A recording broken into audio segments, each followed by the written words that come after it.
Gracious God, wherever we may be in the world and in our lives, help us that we may always be with you. In Christ's name. Amen. Please be seated.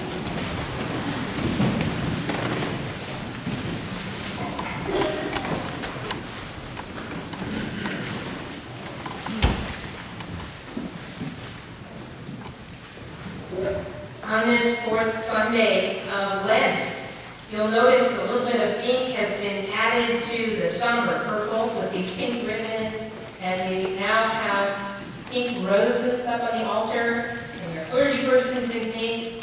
Only twice a year do I get to wear this. I'm gonna wear it all day.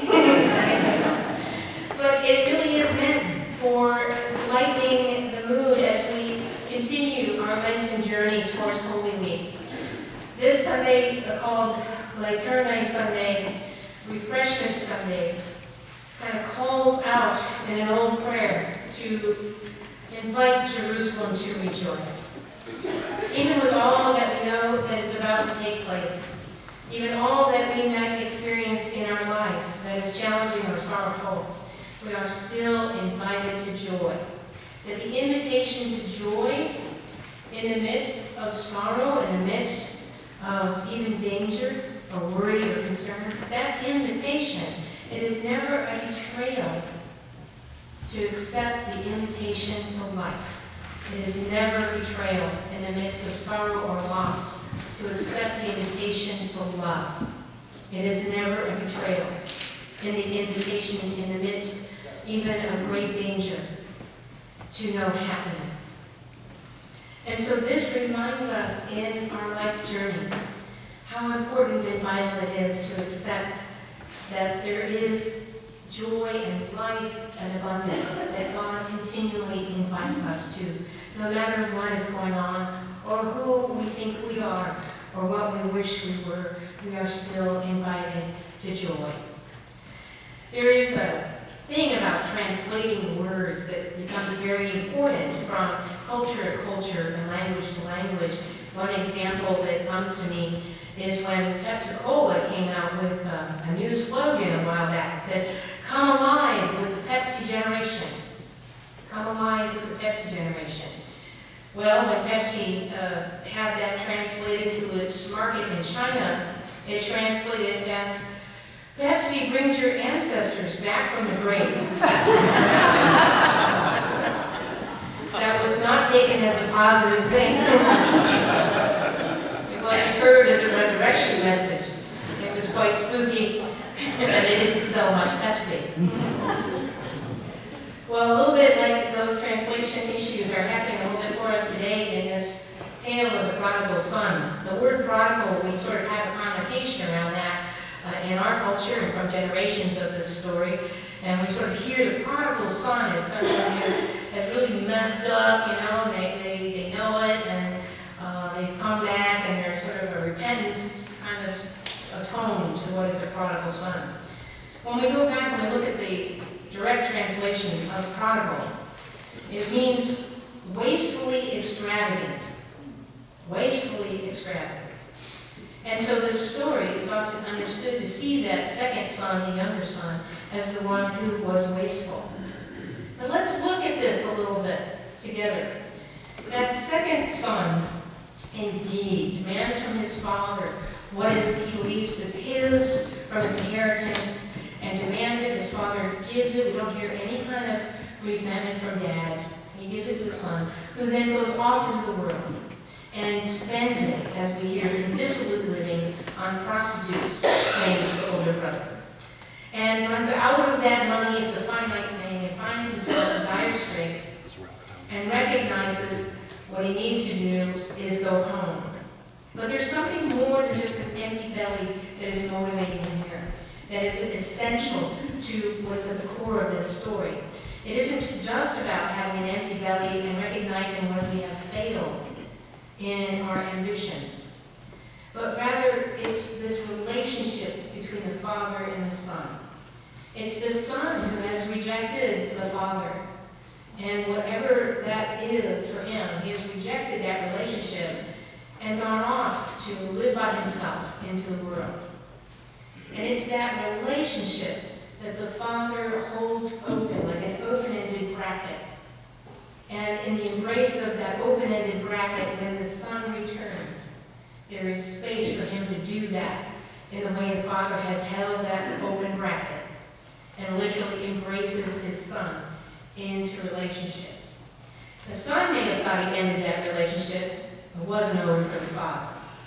And if you ever had that experience in your life, when you really thought, well, that's it, I'm done. If you've ever had that experience of an open bracket and the opportunity to return or try again, can be truly a grace. And it requires the lessons that second Son represents. It requires a willingness to overcome our own fear about how we might be received. It includes a willingness to enter back into the relationship with trust and humility and with a sense of contrition if we are the one who has done something we regret. So I remember in my family, we had exactly a situation with my two older brothers and I, and the three of us, where my second brother was not happy living in our house under my father's rules. He very much rebelled against all the kinds of constraints that were placed there for all of us. And so he was going to go live by himself, because what happened when he turned 18 and he started to go to college, my father was still telling him the rules about living here still apply. You know, you don't get to stay in your bedroom at 1 o'clock with your friends. You don't get to go on and on. Just setting the boundaries of that. This house is something that we share, and you have to care about these relationships as well. Well, my brother wouldn't have it. He went off to college, and he didn't even really last the first year before he was absolutely with the wrong people and made dissolute living look like it was a party, you know? I mean, he just mean. But he was very soon realized that he had isolated himself from his family and any kind of support that he would need. So out of what began as a misplaced pride became a misplaced shame. And that shame inhibited him from returning and recognizing that the bracket was still open. And the invitation to relationship with our Father was still there. Now, this first son, that oldest son, has this interesting reaction that we can understand best when we look at the context in which this story is told by Jesus. He's just heard the grumbling of the Pharisees and the Sadducees, criticizing him for hanging out with the wrong people. He's celebrating, he likes to eat and drink with all kinds of folks. He has no judgment and barrier about that. If people want a relationship with him, he is willing to have a relationship in return. And so the way that they do that is a celebration. We even have this memorial feast that we celebrate every Sunday as a recognition of the feasting that represents our relationship with God in heaven. And so that is what he's talking to. The Pharisees and the Sadducees are hearing this story. They represent those who have inherited the Hebrew tradition and relationship of law or covenant with God. They already have that heritage, that legacy. They are, if you will, the eldest sons of the faith. And so those who represent others who have perhaps wandered away from that faith or have never known it are the ones Jesus is hanging out with. And he's saying to those first sons who are angry that God or Jesus would accept such people when they have been faithful inheritors working in God's field and abiding by God's law and being present to God in that relationship. But they too have erred because they're acting out of a sense of entitlement and privilege. That because they have abided by that law, that they are somehow better than the son that left, better than those who have sinned, better than. Because in that belief system, those who are struggling, those who are ill, those who are having a hard time, were believed to have done something wrong and been out of relationship with God completely. So Jesus, in this story, says to the firsts and down to the seconds. The bracket is open for all. And you don't get in relationship and get my stuff and my love because you're first or second. What's important is the relationship. And so you're both getting it wrong. The relationship that you are invited into, you actually have to participate in, because that's the better thing. Not the covenant and the abiding of laws, and not, going out and doing all kinds of things with that legacy of the abundance of God, but rather to live in relationship with God. There are so many times, I think, that we are in our prayers mindful of the blessings we are asking for in prayer, even if we are asking for those blessings with great humility. The question for us is our relationship with God just based on what we ask for? Just based on when we are in times of need? Just based on our expectations of what we ought to get because we have faith? But rather to walk day by day, wanting to know God, wanting to be in relationship within the bracket that is always extended to us.